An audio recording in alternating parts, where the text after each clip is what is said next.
Jackson Reed adjusted his platinum cufflinks as he stepped out of his black Bentley Continental GT, the cool evening breeze of downtown Boston brushing against his tailored navy suit. At 35, he had everything he'd worked for: CEO of Reed Enterprises, a thriving investment firm he'd built from scratch, a penthouse overlooking the harbor, and now the woman he believed was his perfect match. Tonight was special, his 6-month anniversary with Natalie Porter, the sophisticated art gallery owner who'd captured his attention at a charity gala. He circled to the passenger side, opening the door for her with practiced ease. "Darling, you look absolutely stunning tonight," Jackson said, extending his hand to help Natalie from the car.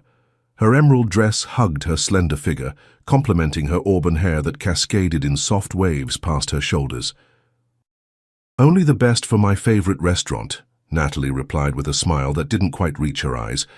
She'd been distant lately, but Jackson attributed it to the stress of her upcoming exhibition. The Velvet Room was Boston's most exclusive restaurant, a place where reservations were booked months in advance unless you were Jackson Reed. The maitre d' greeted them with a respectful bow. "Mr. Reed, Ms. Porter, wonderful to see you again. Your usual table awaits." They followed him through the dimly lit dining room, past tables of Boston's elite engaged in hushed conversations. Crystal chandeliers cast a warm glow over the deep mahogany furnishings and burgundy velvet drapes that gave the restaurant its name. Jackson nodded at familiar faces, clients, business partners, rivals, as they made their way to the private alcove overlooking the city skyline. "Wine, sir?" The sommelier approached as they settled into their seats.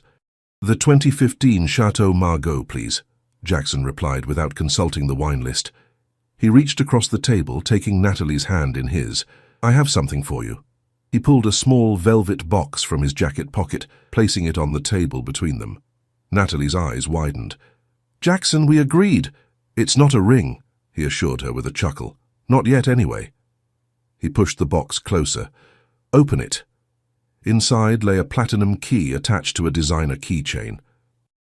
Natalie lifted it, confusion evident on her face. "It's a key to my penthouse," Jackson explained. "I want you to move in with me." Before Natalie could respond, a female voice spoke from behind him. "Good evening. Welcome to the Velvet Room. I'll be your server tonight." Jackson froze. The crystal glass slipped from his fingers, spilling water across the pristine white tablecloth. He knew that voice, soft, slightly husky, with a hint of a southern accent that 7 years in Boston hadn't erased. A voice that had once whispered, "I do," and later screamed, "I never want to see you again." He turned slowly, his heart hammering against his ribs. Standing there in the restaurant's black uniform was Madeline, his ex-wife. Her chestnut hair was shorter now, framing her face in a way that accentuated her high cheekbones and full lips. But what made Jackson's blood run cold was the unmistakable curve of her belly beneath her apron. "Tonight's specials include," Madeline continued professionally, her voice trailing off as her eyes met Jackson's. Recognition flashed across her face, followed by shock, then a carefully constructed mask of indifference. "Jackson," she acknowledged with a slight nod. "Madeline," he managed to say, his voice barely audible. "You're—" His eyes dropped to her stomach. "Pregnant?" "Yes." She placed a hand protectively over her belly. 5 months along?" Natalie looked between them, confusion evident. "Jackson, do you know our waitress?" Before he could answer, Madeline spoke. "I'm his ex-wife." She turned to Natalie with a tight smile. "And you must be the current girlfriend I've read about in Boston Magazine." "Fiancée, actually," Natalie corrected, though no formal proposal had taken place. She extended her hand, displaying a diamond tennis bracelet Jackson had given her for her birthday. Natalie Porter. Madeline's expression flickered for just a moment before she regained her composure. "Congratulations. Now, about those specials."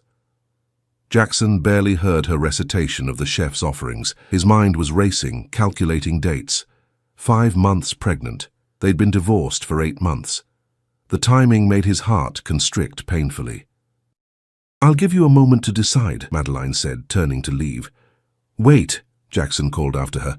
"Madeline, we need to talk." "I'm working, Jackson," she replied without turning around. "Some of us have to." The barb stung.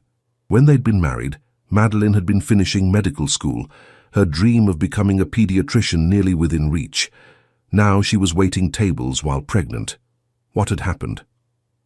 "Who is she?" Natalie demanded once Madeline was out of earshot. "And why didn't you tell me you were married before?" Jackson ran a hand through his dark hair. "It was a long time ago," he said, though in reality it felt like yesterday. "We met in college, married young. It didn't work out." "Clearly," Natalie said coldly. "And the baby? It's not mine," Jackson said quickly. "It can't be. We've been divorced for months." But even as he said it, doubt crept in. The last time he'd seen Madeline had been during the finalization of their divorce. They'd argued bitterly in the lawyer's office, then ended up in his car. A final goodbye that had left them both shattered all over again. Throughout dinner, Jackson couldn't focus on Natalie's conversation about her gallery's upcoming show. His eyes kept drifting to Madeline as she moved efficiently between tables, never returning to theirs. Another server had taken over their table without explanation. She looked exhausted, dark circles visible beneath her carefully applied makeup, yet there was a glow about her, a softness that hadn't been there during the bitter end of their marriage. "Jackson, are you even listening to me?" Natalie's sharp tone cut through his thoughts. "I'm sorry," he apologized, reaching for her hand. "It's just a shock seeing her here." "Well, get over it," Natalie snapped. "This is supposed to be our special night, and you're spending it staring at your pregnant ex-wife." As the dessert plates were cleared, Jackson made a decision. "I need to speak with her." "If you leave this table to chase after her," Natalie warned, "don't expect me to be here when you get back." Jackson hesitated, torn between the woman he thought was his future and the woman who had once been his everything. "I'll just be a minute," he promised, rising from his seat. He found Madeline in the staff area, removing her apron. "Your shift is over?" he asked, startling her. "Jackson, you can't be back here," she hissed, glancing around nervously. "The baby," he said, cutting to the chase. "Is it mine?" Madeline's hand instinctively went to her stomach. "That's none of your business." "If it's my child, it is absolutely my business," he insisted, stepping closer. "The timing, Madeline. 5 months. That's right after our divorce was finalized." Her eyes filled with tears she refused to let fall. "Go back to your fiancé, Jackson. You've moved on. So have I." "Have you? Because last I heard you were finishing your residency at Boston Children's. Now you're waiting tables. What happened, Maddie?" The old nickname slipped out unconsciously, and he saw her flinch. "Life happened," she replied bitterly. "Now please, I need this job." As she pushed past him, Jackson caught her wrist. "Let me help you." Madeline yanked her arm away. "Like you helped last time? No thanks." She grabbed her coat and bag. "Congratulations on your engagement. I wish you both all the happiness I never had with you." With that, she walked out the back door, leaving Jackson standing alone, haunted by ghosts of what might have been, and the growing certainty that the child Madeline carried was his. Jackson returned to the table to find Natalie scrolling through her phone, the velvet box with the key closed and pushed to the side. She didn't look up as he sat down. "She left," he said, signaling for the check. "Through the back door." "Convenient," Natalie replied, her voice laced with sarcasm. She finally met his gaze, her green eyes sharp with accusation. "So, were you planning to mention your ex-wife before or after I moved in with you?" Jackson sighed, running his hand through his hair, a nervous habit he'd developed during the stressful early days of building his company. "Natalie, my marriage to Madeline ended a long time ago." 8 months is hardly ancient history, Jackson. She dropped her phone into her designer clutch with a snap. "And from the way you looked at her, it's clearly not as over as you'd like me to believe." The waiter arrived with the check, sparing Jackson from an immediate response. He handed over his credit card without looking at the total. Money had long ceased to be a concern for him. As the waiter retreated, Jackson leaned forward, lowering his voice. "I'm sorry I didn't tell you. The divorce was messy, painful. I wanted to put it behind me." "And the baby?" Natalie persisted. "Is it yours?" "No," Jackson said firmly, though the seed of doubt had taken root in his mind. "It can't be." The ride back to Natalie's brownstone in Beacon Hill was tense, the silence broken only by the soft jazz playing on the car's premium sound system. When Jackson pulled up to her door, he turned to her. "I still want you to move in with me," he said, reaching for her hand. Natalie pulled away. I need some time, Jackson. This is a lot to process. She opened the car door herself. Call me tomorrow. Jackson watched her walk up the steps to her door, the emerald dress shimmering under the streetlights. She didn't look back as she disappeared inside. He sat there for a long moment before pulling away from the curb, but instead of heading toward his penthouse in Back Bay, he found himself driving to South Boston, to the neighborhood where he and Madeline had shared their first apartment. The modest triple-decker still stood on the corner of East 3rd and L Street, its faded blue paint peeling around the windows. Jackson parked across the street, memories washing over him. They'd rented the tiny one-bedroom on the top floor, Madeline still in medical school, Jackson just starting his investment firm with nothing but determination and maxed-out credit cards. They'd been happy then, despite the long hours and tight budget. Madeline would study at the kitchen table, while Jackson worked on business plans. They'd splurge on takeout Chinese food every Friday, eating cross-legged on their second-hand couch, dreaming about their future together. Where had it all gone wrong? The next morning, Jackson cancelled his meetings and made 2 phone calls. The first was to his private investigator, a discreet professional he occasionally used to vet potential business partners. I need information on Madeline Reed. Correction, Madeline Turner now, I suppose. She's working as a waitress at the Velvet Room. I want to know where she lives, what happened to her medical career, and anything else you can find. Discretion is paramount. The second call was to his lawyer. Drew, I need to know something. If my ex-wife is pregnant, and there's a possibility the child is mine, what are my rights and responsibilities? 3 days passed with no word from Natalie, despite Jackson's calls and texts. On the 4th day, his PI delivered a comprehensive report on Madeline's current circumstances. Jackson read it in his office, the floor-to-ceiling windows offering a panoramic view of Boston Harbor that he barely noticed. Madeline was living in a small apartment in Dorchester, a far cry from the upscale neighborhood they'd moved to after his business took off. She had completed her residency at Boston Children's Hospital 6 months ago, but had been unable to secure a position as a pediatrician. The report indicated she'd been involved with Dr. William Taylor, the head of pediatrics, and a married man. The scandal had effectively blacklisted her from reputable hospitals in the area. With student loans coming due and no medical position forthcoming, she'd taken the waitressing job to make ends meet. There was no mention of the baby's father. Jackson closed the file, a mix of emotions churning within him. Anger at Madeline for getting involved with a married man, concern about her financial situation, and beneath it all, a nagging sense of responsibility, not just for the possibility that the baby might be his, but for Madeline herself. Their divorce had been his fault. He'd become consumed with growing Reed enterprises, working 16-hour days, missing dinners, anniversaries, even the funeral of Madeline's grandmother. She'd begged him to slow down, to remember why they'd started the journey together. But success had been intoxicating, and he'd chosen his company over his marriage. By the time he realized what he'd lost, Madeline had already filed for divorce. His office phone buzzed. "Mr. Reed, Miss Porter is here to see you." Jackson straightened his tie and closed the file on Madeline. "Send her in." Natalie entered, impeccably dressed in a white pantsuit that contrasted sharply with her auburn hair. She remained standing, declining his gesture toward the leather visitor's chair. "I've been doing some thinking," she began without preamble, "and some research." Jackson raised an eyebrow. "Research? About your ex-wife?" Natalie crossed her arms. "Did you know she was involved in a scandal with her married supervisor? It was quite the gossip in certain circles." "I just found out," Jackson admitted, gesturing to the closed file on his desk. "So you're investigating her?" It wasn't a question. "Still concerned about her welfare after she left you?" "It's complicated, Natalie." "No, it's actually quite simple." She placed her hands on his desk, leaning forward. "You're still in love with her." "That's not—" "Don't insult my intelligence, Jackson. I saw your face when you recognized her voice. Before you even turned around, I knew I'd lost you." She straightened, composing herself. "I deserve better than to be someone's second choice." Jackson stood, circling the desk to approach her. "Natalie, I care about you deeply, but you don't love me," she finished for him. "Not the way you loved her, maybe still love her." She reached into her purse and pulled out the velvet box containing the key to his penthouse. "I won't be moving in." He took the box, their fingers brushing briefly. "I'm sorry."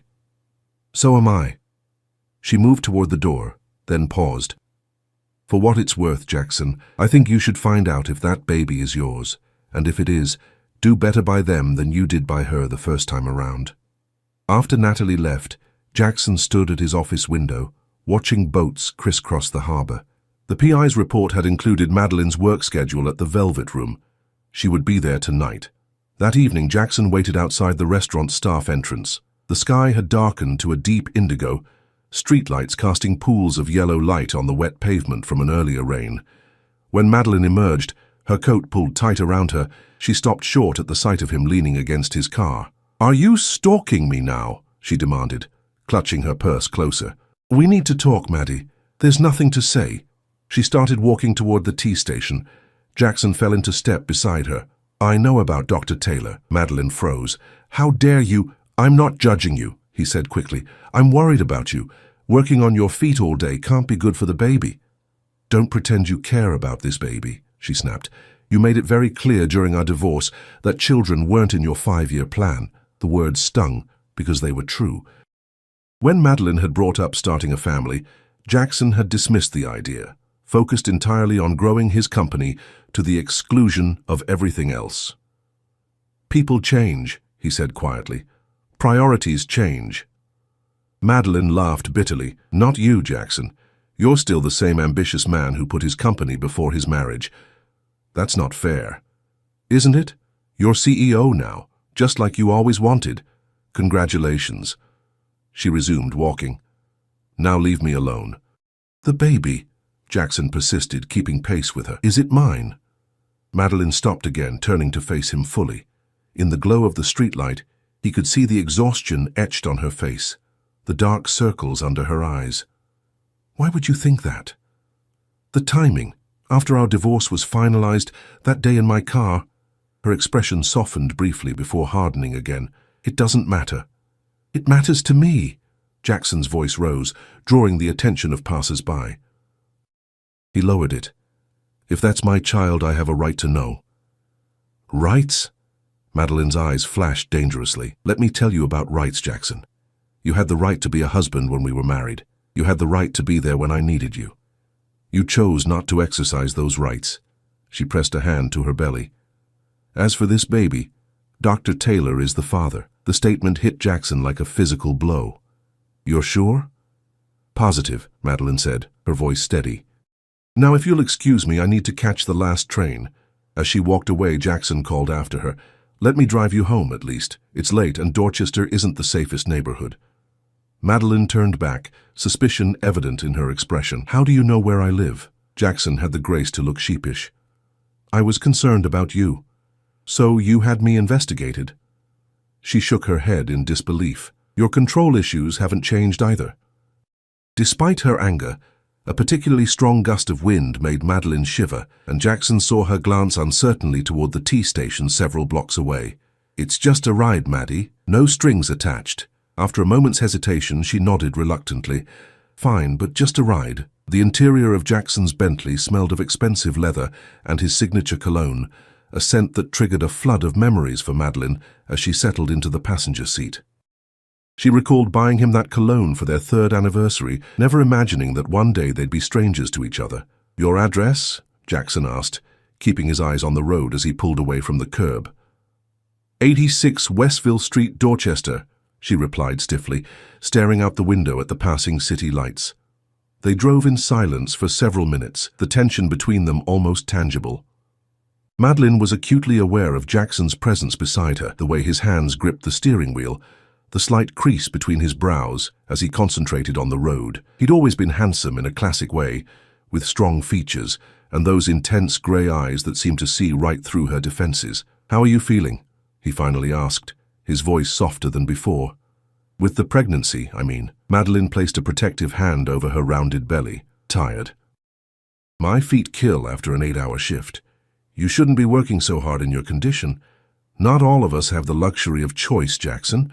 She turned to look at him directly. "Some of us have student loans and rent to pay." He frowned. "The divorce settlement should have—" "I didn't take your money," she cut him off. "I didn't want anything from you. That was pride talking, not common sense."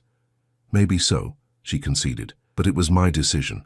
As they crossed into Dorchester, the neighborhoods grew progressively less affluent.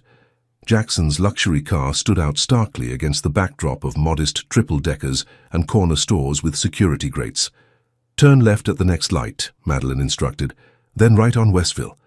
Jackson complied, pulling up in front of a weathered three-story building with peeling paint and a sagging front porch. He frowned as he took in the surroundings, the flickering streetlight, the group of young men gathered on the corner, the bars on the first-floor windows. "This is where you live?" "Not all of us can afford penthouses in Back Bay," Madeline replied defensively. She reached for the door handle. "Thanks for the ride." "Wait." Jackson placed his hand on her arm, then quickly withdrew it when she tensed. "Let me walk you to your door." "That's not necessary. Please, Maddie." The concern in his voice seemed genuine. "It would make me feel better." After a moment's hesitation, she nodded. Jackson came around to open her door, offering his hand to help her out, a gesture she ignored, struggling to her feet on her own. Her apartment was on the second floor, accessed by a narrow staircase that creaked ominously under their weight. "Careful," Jackson cautioned, staying close behind her as she navigated the steps. At her door, scratched and dented from previous break-in attempts, Madeline fumbled with her keys. "Well, this is me, thanks again for the ride." Jackson looked troubled. "This building isn't safe, Madeline. The security is practically non-existent." "It's what I can afford," she said simply, pushing the door open to reveal a tiny studio apartment. The space was clean but sparse. A futon that doubled as a bed, a small kitchenette, a desk piled with medical textbooks, and a single window overlooking the street. Jackson took in the humble surroundings with a frown. His eyes lingered on a framed ultrasound picture on the desk, the only personal touch in the otherwise utilitarian space. "Is that—" He gestured toward the image. Madeline nodded. "My 20-week scan. It's a girl." Something flickered in Jackson's eyes. Longing, regret, she couldn't be sure. "A daughter," he said softly. The moment stretched between them, heavy with unspoken words. Finally, Madeline broke the silence. "It's late, Jackson. I have an early shift tomorrow." He nodded, taking a reluctant step back. "If you need anything—" "I don't," she interrupted firmly. "Good night." After he left, Madeline sank onto her futon, one hand resting on her belly as her daughter kicked vigorously. "It's okay, little one," she whispered. "He's gone now." But the encounter had left her shaken. Seeing Jackson again, being in his presence, it had stirred feelings she'd worked hard to bury, and his questions about the baby. Madeline glanced at the ultrasound picture, guilt twisting inside her. She'd lied to him. Dr. Taylor wasn't the father of her child. Jackson was. That day in his car after signing the divorce papers had resulted in more than just painful memories. But she'd made her decision. Jackson Reed had already broken her heart once. She wouldn't give him the chance to break their daughters too. The next morning, Madeline woke to a knock at her door. Cautious, she peered through the peephole to find a delivery man holding a large package. "Delivery for Madeline Turner," he announced when she opened the door. "I didn't order anything," she said, confused. "It's already paid for, Ma'am." He handed her a clipboard to sign, then left the package, surprisingly heavy, just inside her door. Inside, Madeline found a state-of-the-art air purifier, a pregnancy pillow, a gift card for a food delivery service, and several bags of groceries containing organic produce, prenatal vitamins, and healthy snacks. A note card with Reed Enterprises logo bore a simple message in Jackson's precise handwriting. "For cleaner air and better rest. No strings attached." Madeline's first instinct was to return everything, but the practical side of her acknowledged that she needed these items. Her budget was stretched thin, and the organic groceries would last her at least 2 weeks. Still, accepting help from Jackson felt like opening a door she'd firmly closed. Later that afternoon, her phone rang with an unfamiliar number. "Ms. Turner?" a professional female voice inquired. "This is Dr. Patricia Winters from Boston Women's Health. We had a cancellation and can fit you in for your prenatal checkup today at 4 p.m. instead of next week. Would that work for you?" Madeline frowned. "There must be a mistake. I don't have an appointment at Boston Women's Health. My prenatal care is through the community clinic." "Oh," the woman sounded surprised. "Our records show that your insurance was updated yesterday to our premium care package. It includes all prenatal visits, delivery, and 6 months of postnatal care at our facility." Their cold realization washed over Madeline. Who authorized this change? The policy is through Reed Enterprises' Executive Health Plan, the receptionist explained. It was arranged by Mr. Jackson Reed personally. Madeline's grip tightened on her phone. Cancel it, all of it. I don't want or need his insurance. Ms. Turner, this is one of the best maternal care packages available. Cancel it, Madeline repeated firmly, and please tell Mr. Reed to stop interfering in my life. She hung up, fuming. How dare he? First the gifts, now this. It was exactly like Jackson to think he could fix everything with money without addressing the real issues between them. Her phone buzzed with a text message. The clinic has a 23% complication rate for deliveries. Boston Women's Health is the best in the state. This isn't about us, Maddie. Please reconsider. Jackson. Before she could respond, her phone rang again. Her supervisor at the Velvet Room. Madeline, I'm calling about your schedule, the manager began without preamble. We're cutting back your hours to part-time, but we're maintaining your full-time salary and benefits. What? Why? Madeline asked, alarmed. She needed those hours. Orders from the owner, the manager explained. Apparently, Mr. Donovan received a call from someone concerned about a pregnant employee working excessive hours. He specifically mentioned you by name. Madeline closed her eyes, counting to 10 before responding. This someone, was it Jackson Reed? I'm not at liberty to say, the manager replied, though her tone confirmed Madeline's suspicion. But your position is secure, and as I said, your pay won't be affected. After hanging up, Madeline grabbed her coat and purse. She'd had enough. It was time to confront Jackson directly. The Reed Enterprises headquarters occupied the top 10 floors of a gleaming glass tower in the financial district. Madeline marched into the lobby, ignoring the curious glances her pregnant figure in casual clothes attracted amid the suits and business attire. I need to see Jackson Reed, she told the receptionist at the security desk. The young woman looked up, her expression apologetic. Do you have an appointment, miss? No, but he'll want to see me. Tell him Madeline Turner is here. 5 minutes later, she was escorted into a private elevator that whisked her to the top floor. Jackson's assistant, a poised woman in her 50s, met her with a sympathetic smile. He's just finishing a call, Miss Turner. He asked if you'd wait in his office. Jackson's corner office was exactly as Madeline had imagined it, spacious and elegant, with floor-to-ceiling windows offering spectacular views of Boston Harbor. Awards and financial magazines featuring Jackson's face lined one wall, while another displayed a large abstract painting she recognized from their former home. What surprised her was the photograph on his desk, not of Natalie, as she'd expected, but of Madeline and Jackson on their wedding day, both laughing as they fed each other cake. She picked it up, a lump forming in her throat. Why would he keep this here in his sanctuary of success? I never put it away, Jackson's voice came from behind her. He stood in the doorway, jacket off, tie loosened, still every inch the powerful CEO despite the casual stance. Even during the worst of our divorce, Madeline set the frame down carefully.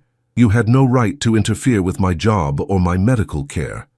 Jackson closed the door and approached her, stopping a respectful distance away. I'm worried about you, Maddie. That apartment isn't safe. You're working too hard. And community clinics are overcrowded and understaffed. That doesn't give you the right to take control of my life. Her voice rose with her anger. You lost that right when you chose this. She gestured around his opulent office. Over our marriage. I know, he admitted quietly. And it was the biggest mistake of my life. The simple admission caught Madeline off guard.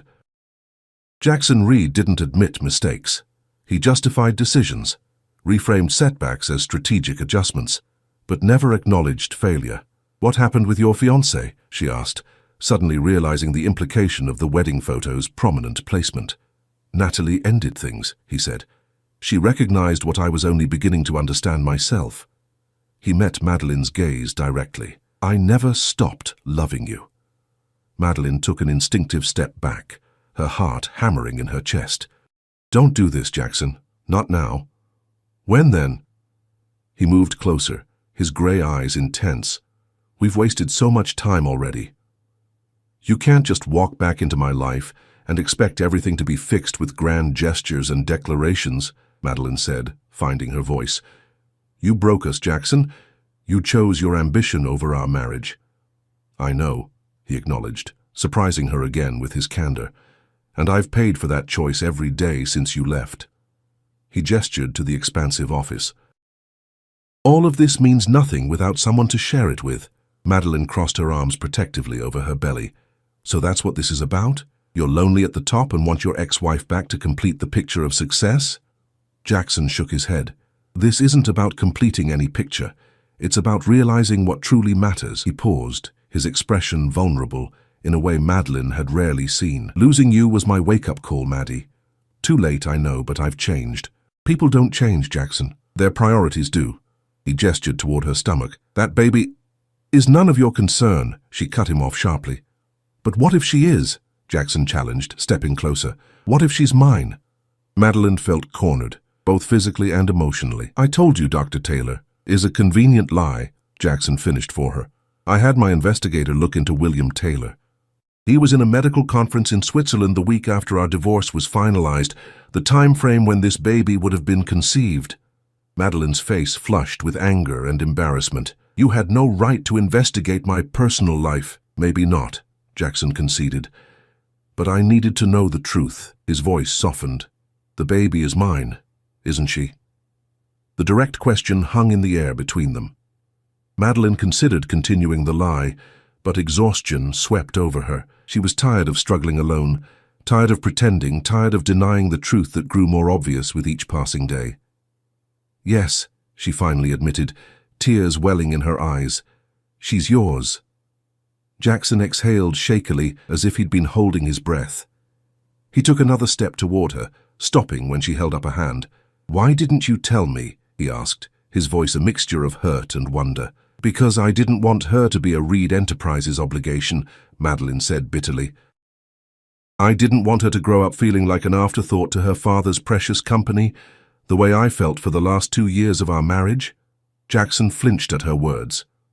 "I deserved that," he acknowledged, "but I want to do better, Maddie. For both of you."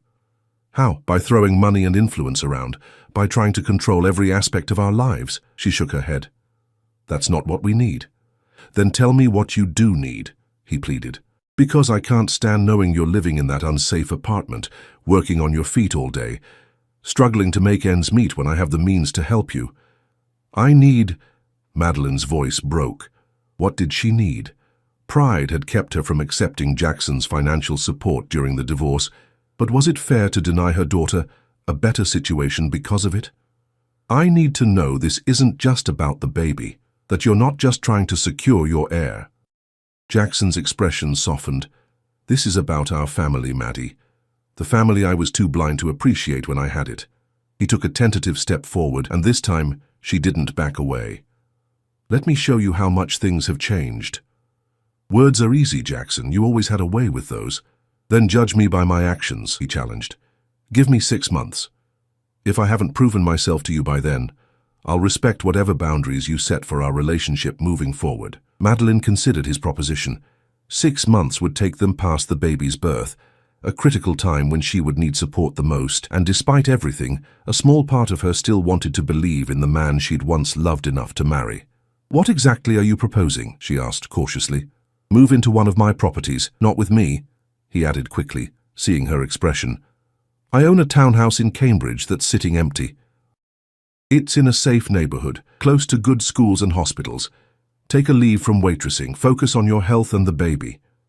And in return, let me be involved in the pregnancy, doctor appointments, birthing classes, preparations for the baby's arrival." His eyes were earnest. "I don't want to miss any more moments, Maddie." It was a generous offer, more than generous. And yet Madeline hesitated, wary of becoming dependent on Jackson again. "I'd need to find a job after the baby comes." "A medical position." "I have connections at Mass General," Jackson said. "Not to pressure you," he added quickly, "but if you want, I could arrange an introduction. Your credentials would speak for themselves." Madeline weighed her options. Her current situation was precarious at best. The apartment was unsafe, the neighborhood rough. Working at the Velvet Room was physically demanding, and the community clinic was overcrowded. Was it worth rejecting Jackson's help just to prove a point? "All right," she finally said. 6 months, but I pay rent for the townhouse, a fair market rate that I can afford on a resident's salary once I'm working again." Relief washed over Jackson's face. Agreed. And no more grand gestures or interference without consulting me first, she added firmly. I promise, he said solemnly. Partners in this, just like we should have been all along. The next few weeks passed in a whirlwind of changes. The Cambridge townhouse was more beautiful than Madeline had anticipated. A 3-story brownstone with hardwood floors, large windows, and a nursery that Jackson had professionally decorated in soft yellows and greens. True to his word, he attended every doctor's appointment, asked thoughtful questions, and even enrolled them in weekend birthing classes where he participated with endearing awkwardness among the other expectant fathers. More surprising was the change in his work habits. Jackson now left the office by 6 each evening, declining business dinners and weekend conferences that would have once been non-negotiable. He had his assistant block out Thursday afternoons for standing appointments, which Madeline discovered meant accompanying her to prenatal checkups. Mr. Reed has shifted his priorities significantly, his assistant confided to Madeline one day when she arrived at the office to meet Jackson for lunch. The board isn't thrilled, but the company's performance hasn't suffered. If anything, he's making sharper decisions in less time. Meanwhile, Jackson's connection at Mass General had indeed led to an interview. The head of pediatrics had been impressed with Madeline's credentials and experience, offering her a position to start 6 months after the baby's birth, with the flexibility of part-time hours initially. As her due date approached, Madeline found herself relaxing into a tentative trust. Jackson had kept every promise, respecting her boundaries while remaining consistently present.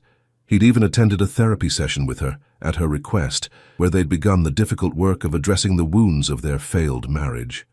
I was scared, he admitted during one such session. Success was something I could control. Relationships, real intimacy that terrified me. So I retreated into work where I knew the rules. And now, the therapist prompted. Jackson looked at Madeline, his expression open. Now I'm still scared, but I'm more afraid of losing what truly matters than I am of being vulnerable. On a crisp autumn evening, as they walked along the Charles River after a birthing class, Madeline felt the first contraction. She gripped Jackson's arm, breathing through the sudden pain. It's time, she said when it passed, meeting his suddenly panicked eyes with a calm smile. 18 hours later, Charlotte Grace Reed entered the world, her lusty cries filling the delivery room as Jackson cut the umbilical cord with trembling hands. The nurse placed the swaddled infant in Madeline's arms, and Jackson perched carefully on the edge of the hospital bed, his finger captured in his daughter's tiny grip. She's perfect, he whispered, tears streaming unashamedly down his face. You're both perfect. Madeline looked up at him, exhausted but radiant. She has your eyes. T'es un poor kid, Jackson joked, but his gaze never left his daughter's face. In the quiet hours of that first night, as Charlotte slept in the hospital bassinet beside Madeline's bed, Jackson pulled a chair close and took Madeline's hand in his. I have something to ask you, he said softly, and I want you to know that however you answer, nothing changes about my commitment to you and Charlotte. Madeline's heart quickened. What is it? From his pocket, Jackson produced a small velvet box, different from the one he'd offered Natalie months ago. This isn't about completing any picture of success, he said, echoing her earlier accusation. This is about the fact that these past few months have been the happiest of my life, despite all the complications and history between us. He opened the box to reveal a simple but elegant diamond ring. I'm not asking you to forget the past. I'm asking for a chance to build a better future, together as a family. Will you marry me, Maddie? Again. Madeline looked from the ring to Charlotte's sleeping form, to Jackson's hopeful face. The man before her was both familiar and new, the ambitious, brilliant Jackson she'd fallen in love with in college, but tempered now with humility and a deeper understanding of what truly mattered. On one condition, she said, her lips curving into a smile at his anxious expression. No more 16-hour workdays. Charlotte and I need you present, not just providing. I was thinking more like 8 hours, Jackson countered, relief washing over his features. 9 tops, and no working weekends. In that case, Madeline said, reaching for his hand, yes, I'll marry you again, Jackson Reed. He slipped the ring onto her finger, then leaned forward to kiss her gently.